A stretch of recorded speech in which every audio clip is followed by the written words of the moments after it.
Yesterday, I showed you some artifacts from the Spanish flu of 1918, 1919, how everyone was wearing masks, how doctors found that sunlight was actually an important way to treat patients. I never knew that the phrase sunlight is the best disinfectant was literally true medically. I always thought that was just a metaphor for talking about political and journalistic transparency, shining a light on bad behavior. But no, it's how you fight a flu virus. It was interesting to see the knowledge that was gathered 100 years ago as the era of modern medicine was just getting underway. Remember, penicillin still hadn't been invented for another decade. So it was just the basics: wear a mask, get the patient sunlight, isolate them, quinine water, the medicine for malaria. It's like we unlearned those lessons and replaced them with, I don't know, telling people they're racist or something for asking questions. Imagine if Prime Minister Robert Borden shut down any questions about the Spanish flu by calling anyone an anti-Spanish racist if they mentioned it. We've seen a spike in anti-Asian violence in different parts of our country. In BC, an elderly man with dementia was shoved out of a store by an assailant that brought up remarks about COVID-19. We now have a Conservative leadership candidate that is asking for Dr. Tam to be fired and is accusing her, the WHO and China, of being in cahoots. What is your message to Canadians as they see this? Intolerance and racism have no place in our country. Yeah. Anyway, my point was that I think there was a lot of common sense back then. We've lost some of that. Some of the know-it-alls today who are banning people from going to the beach or the park should read up about sunlight treatment. It's interesting to learn from the past, or at least to know about the past before discarding it. So I want to follow up in that vein for one more day, and maybe one more day also. I came across the story of the plague of Marseille. I've never been to Marseille. It looks incredible. It's on the Mediterranean coast of France, not far from Cannes or Monaco. It's a port city. It's so unbelievably pretty, isn't it? You can see some little islands out at sea a little bit, the Frioul Islands. People live there now. It's got a great view of Marseille, and everyone in Marseille looks at them. And those islands are where ships were quarantined when they arrived in Marseille from exotic places. But they did it wrong in 1720. The plague had been to Marseille before, the Great Black Death of the 1340s and 50s that killed half of Europe. It took 200 years for the continent to repopulate. And then the plague came back again to Marseille, finally ending in 1580. So bear with me. So Marseille was this great port city, like Venice was. That's how the plague traveled, on ships from the east, because ships carry rats and rats carry fleas, and that's where the plague bacteria lives. So when a ship would arrive in any of these ports, it would anchor offshore for 40 days. That's where the word quarantine comes from the Italian, 40 giorni, 40 days. Doctors from the city would go to check on the health of the ship's crew. I mean, in 40 days, that's a long enough time to wait to see who's sick. With the city so close after journeys like that, so these ships were at sea for months or even years. They were so close, but they had to wait because the alternative, if they got it wrong, was death. So that's how Venice did it, where they invented the phrase quarantine in the 1340s. And so after Marseille had the last Black Death in 1580, they set up a whole system. They set up a city hospital. They set up a list of reputable doctors, accredited them. They had a sanitation board. They set up a lazaret, which in Italian is lazzaretto. You can see it comes from the word Lazarus. It was basically a quarantine hospital island where the ships would say, this is a lazzaretto in Venice. It's about 400 years old. So they set up these lazarets in Marseille too, on those little islands. So here's how they would do it. A ship would come in, and a delegation from the city sanitation committee, politicians and doctors, would go to meet it and give it one of 3 different bills of health, depending how they were doing. Isn't that interesting? That's where that phrase came from. Bill of health, clean bill of health. So they would check where the ship had been. That's very important. Where did you come from? And cross-reference that to what they had heard about different cities around the Mediterranean. They'd inspect the cargo, inspect the crew, inspect the passengers, looking for disease. And if anyone looked sick, Well, the ship would not be allowed to dock in Marseille itself. So if everything was fine, you would get a clean bill of health. But there were two other kinds of bills of health. If the ship had been somewhere risky, even if no one seemed sick at first, the ship would be sent to these islands, the Lazare. Very, very pretty, but I can imagine very, very frustrating, but better than killing half of Marseille with the plague. I found it hard to get all the details in English, but they evidently had a pretty complicated system. You'd go to a different Lazare, depending on how bad or how good you seemed in the eyes of the sanitation board. So you could be quarantined for up to 2 months and away from other ships and other crews if you were really bad, if you had the plague, if you had leprosy. They were just going to really, really wait to make sure you weren't sick before letting you in the city. So a ship like this, called the Grand Saint-Antoine, well, it left Marseille in July of 1719 for Syria to pick up precious fabrics and cloths, apparently worth 100,000 écus. That's what they call these golden coins. I hope I'm pronouncing it right. Écus, just to give you an idea of how valuable that ship's cargo was at the time. The average monthly pay for a laborer, for a sailor, would be 1 écu. So it's hard to compare, but in terms of purchasing power in today's dollars, that ship's cargo would be worth $100 million. So it started sailing back from Syria, very exotic. But along with these precious fabrics, it had the plague on the boat. On April 3rd, a Turkish passenger died. 7 sailors and the ship's doctor died of the plague on the return voyage.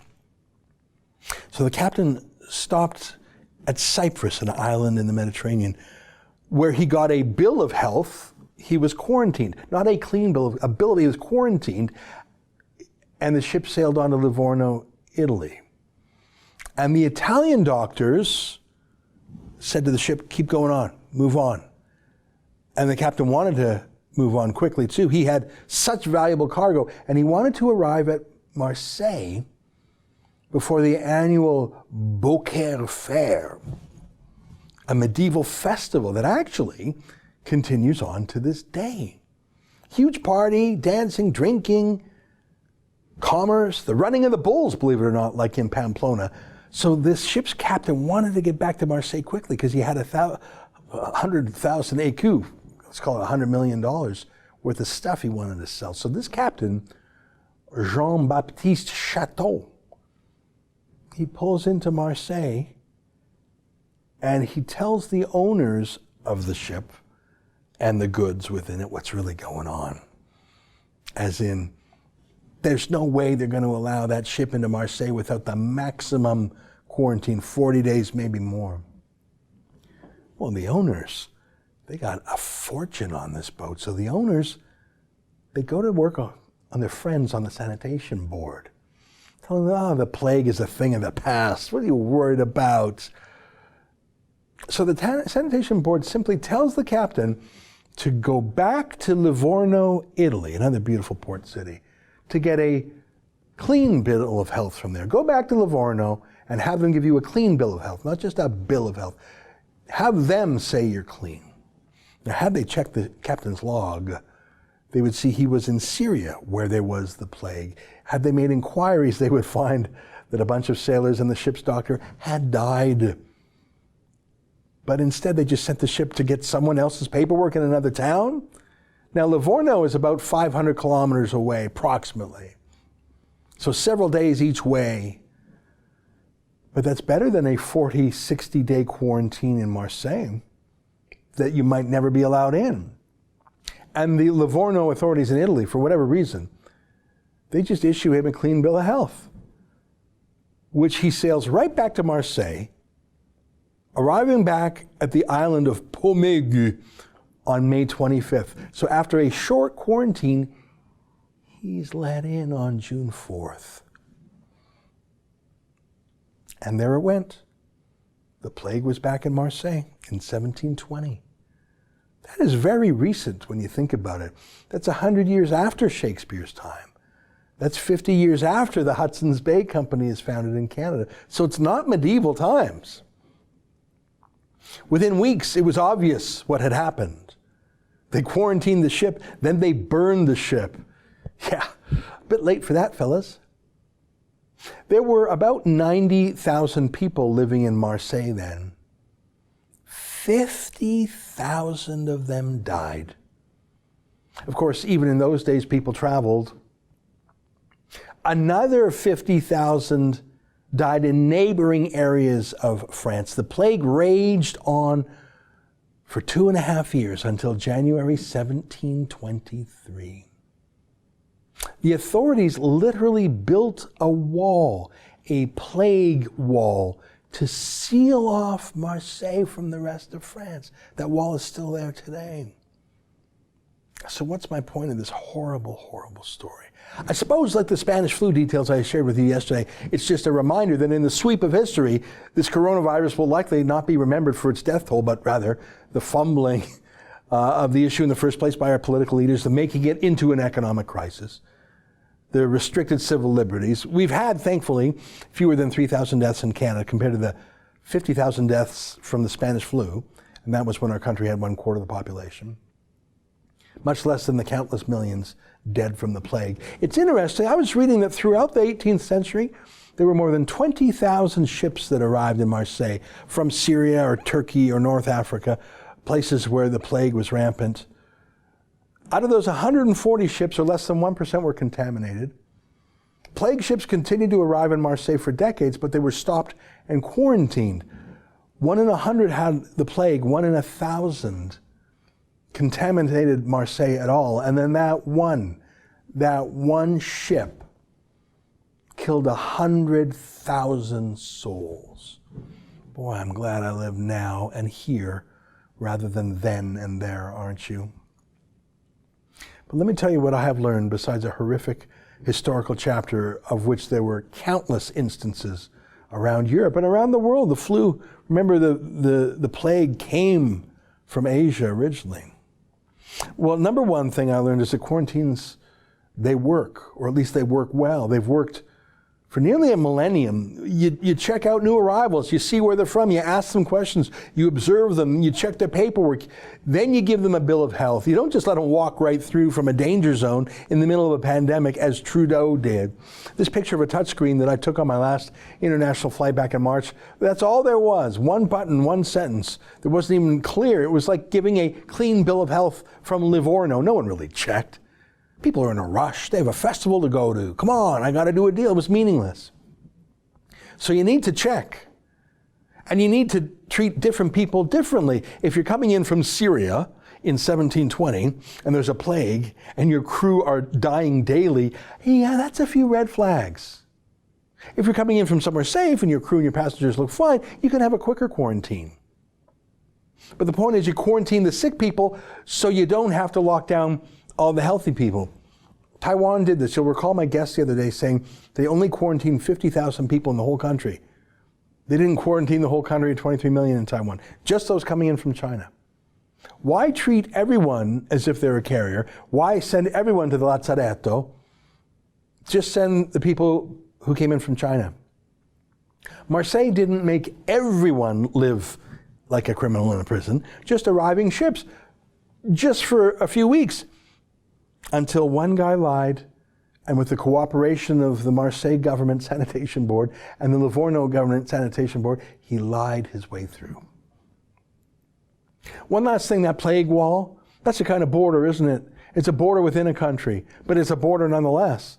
It's a fence, a 6-foot-high fence. It's what you do no matter how painful it is when the plague is mowing down half your people. You enforce a real physical border, not like we're doing at Roxham Road. But, here's Patty Haidu on that. Canadians think that we can stop this at the border, but what we see is a global pandemic, meaning that border measures actually are highly ineffective and in some cases can create harm. Yeah, no, walls work, quarantines work. The Marseille plague of 1720 is the exception that proves the rule. It only didn't work because lying politicians foiled it. I got to ask you though, Marseille that made its money out of global trade from the Far East, trade actually from China. that made its way slowly to Marseille. How rich did you have to get for it to be worth wiping out 50% of the city, half of your family? For hundreds of years, Marseille made a bet that it could vet the plague because the money was so good. Well, was it worth it when half of your children and grandchildren are killed? I don't know. Well, thank God the coronavirus is not as deadly as the plague. Or Patty Hydu, like the Livorno Sanitation Board, would have got us all killed. That's an excerpt from my daily show, the Ezra Levant Show. Every day I do a monologue on the news of the day, then I interview an interesting guest, and then I read my hate mail. You gotta subscribe. Go to rebelnews.com.